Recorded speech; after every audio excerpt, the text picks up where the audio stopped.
आज मंदिर के बाहर लिखा हुआ एक खूबसूरत सच पाया। लिखा था, अगर उपवास करके भगवान खुश होते तो इस दुनिया में बहुत दिनों तक खाली पेट रहने वाला भिखारी सबसे सुखी इंसान होता। इसीलिए उपवास अन्न का नहीं, विचारों का करे। इंसान खुद की नजरों में सही होना चाहिए। दुनिया तो यहाँ भगवान से भी दुखी है। The taste of India podcast, जिसका सार विभिन्नता में एकता है, जहाँ भारत की सांस्कृतिक विभिन्नता को हम स्वादिष्ट व्यंजनों के माध्यम से एक सूत्र में बांधेंगे। इस कुकरी शो से अब आप बिना कंप्यूटर या बिना किताब छुए फोन के माध्यम से अपने ही किचन में इन स्वादिष्ट रेसिपीज को सुनते हुए बना सकते हैं। इन रेसिपीज को आप हमारे वेबसाइट thetasteofindia.com पर भी पढ़ सकते हैं। नमस्कार, the taste of India podcast के इस नए एपिसोड में मैं पूजा और मैं दिलीप आप सबका हार्दिक स्वागत करते हैं। एक बार किसी मंदिर में एक याचक भगवान के सामने प्रार्थना कर रहा था और उसकी प्रार्थना कुछ ऐसी थी, गोविंदा गोविंदा, हर साल की तरह इस साल भी तू मेरा ख्याल रखना। उसकी इस प्रार्थना को सुनकर उसके पास खड़े एक महान ज्ञानी ने गुस्से से उसे देखा। फिर उसके करीब जाकर उससे कहा, अरे मूर्ख, भगवान को सही नाम से तो पुकारो। उन्हें गोविंदा कहते हैं, गोविंदा नहीं। इस बात को सुन उस प्रार्थी ने एक बार फिर भगवान से हाथ जोड़कर कहा, गोविंदा गोविंदा, इतने सालों से तो मैं आपको ऐसे ही पुकारता रहा हूँ और आपने मेरा पूरा ध्यान रखा है, तो उम्मीद है कि इस बार भी आप हर बार की तरह मेरा ध्यान रखोगे। कहकर उसने ज्ञानी के तरफ देखा और वहां से चला गया। उस ज्ञानी व्यक्ति को अपनी भूल समझ आ गई थी।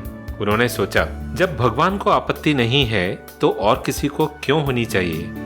भगवान को जिस किसी भी नाम से उनके भक्त पुकारें या फिर जैसा भी वो अपनी भक्ति व्यक्त करें, इससे किसी को क्या फर्क पड़नी चाहिए तब जब भगवान को वो स्वीकार्य है। तो दोस्तों, भक्ति भगवान को पसंद आनी चाहिए और वो भक्त जिस तरीके से भी पूजा क्यों ना करता हो, जिस तरीके से भी प्रार्थना क्यों ना करता हो, उससे किसी और को कोई फर्क नहीं पड़नी चाहिए और उसके लिए कोई रूल्स भी नहीं होनी चाहिए, है ना पूजा?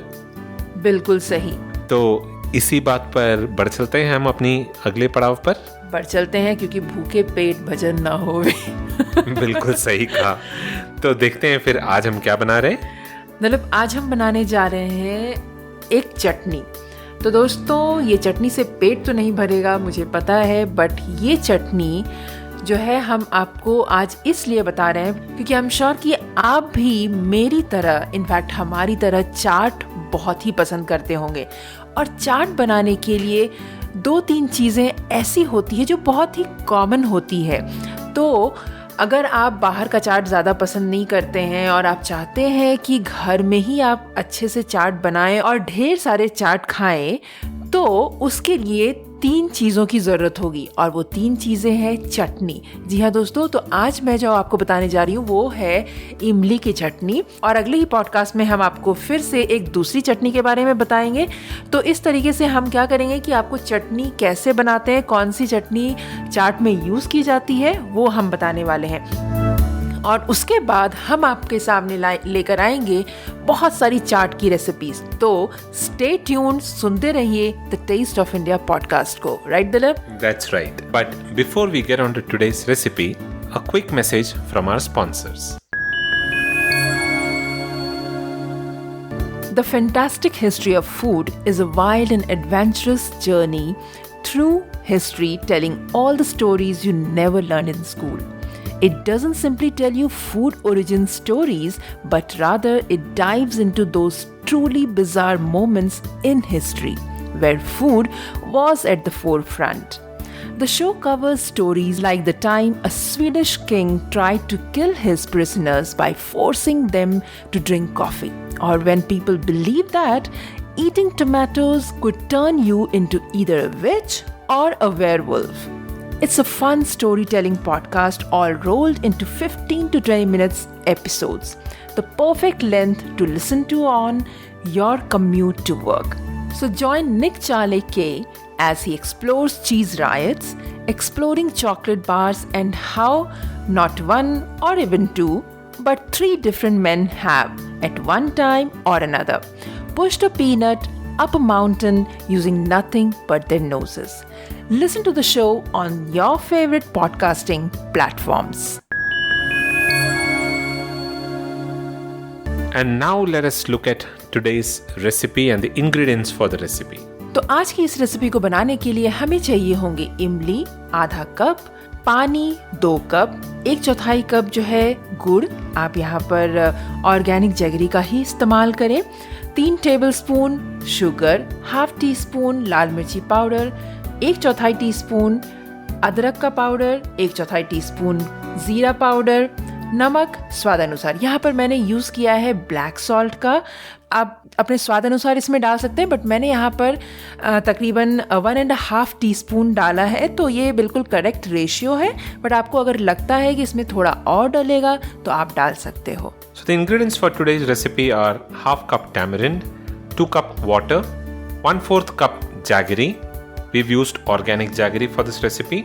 3 tablespoon sugar, ½ teaspoon red chili powder, 1/4 teaspoon ginger powder, 1/4 teaspoon cumin powder, salt as needed. We've used black salt here and we've used about 1.5 teaspoon of black salt. But it is entirely up to you. You can use salt as required.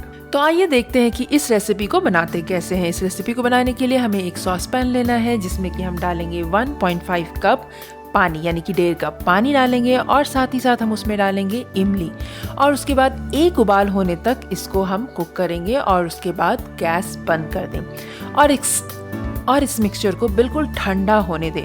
ठंडा हो जाने के बाद इसको transfer करें mixer grinder में और उसके बाद इसको स्मूथ पेस्ट में ग्राइंड कर लें और उसके बाद एक छन्नी की सहायता से उसको छान लें और उसका जो भी पल्प है जो निकला है अभी बोल में उसे हम ट्रांसफ़र करेंगे एक पैन में और उसके अंदर हम डालेंगे ½ कप जो बचा हुआ पानी है वो भी डाल देंगे और उसके बाद हम इस मिक्सचर को कुक करेंगे तकरीबन 2 से 3 मिनट तक। उसके बाद हमें डालना है इसमें गुड़ का पाउडर और साथ ही साथ हम यहाँ पर डालेंगे लाल मिर्ची powder, ginger powder, cumin powder और नमक। उसके बाद इन सारी चीज़ों को अच्छे से मिला लें और फिर डालें शुगर और फिर इन सारी चीज़ों को मिलाकर इसको हम कुक करेंगे। आप इसको कुक तब तक करेंगे जब तक कि आपको जो कंसिस्टेंसी है जिस तरीके से आप प्रेफर करते हैं वैसी कंसिस्टेंसी ना हो जाए। मैंने यहाँ पर कंसिस्टेंसी जो है थोड़ा सा पतला रखा है क्योंकि जब आप चाट में स्प्रेड करेंगे इस चटनी को तो वो स्प्रेड करने में बहुत आसानी होगी और सही रहेगा। तो आपकी मर्ज़ी, आप अगर इसको थिक बनाना चाहते हैं तो आप उसको और थिक कर सकते हैं। तो इस तरीके से हमारा इमली का चटनी तैयार है। आप इसको स्टोर कर सकते हैं रेफ्रिजरेटर में तकरीबन 2 वीक तक।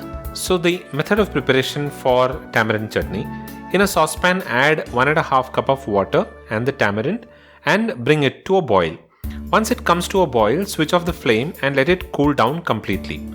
Then transfer the cooled tamarind water along with the tamarind to a blender and grind it to a paste.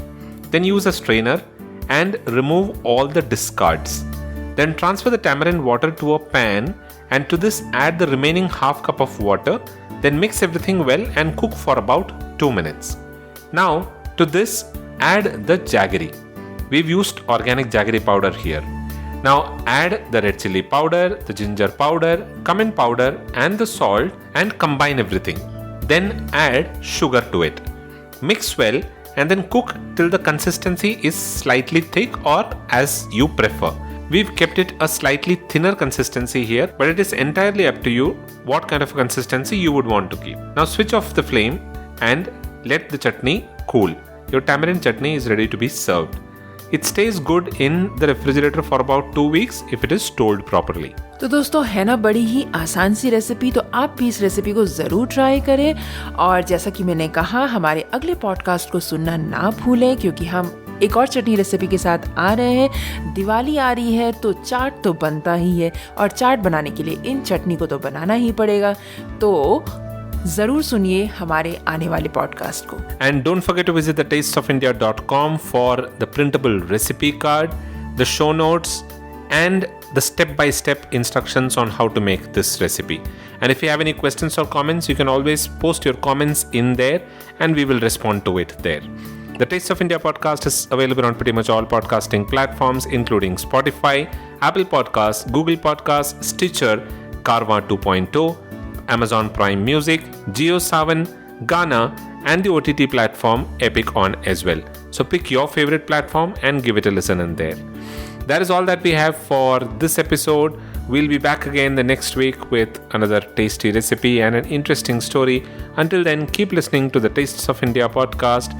This is goodbye from Dilip. And goodbye from Pooja. You all have a wonderful rest of the week.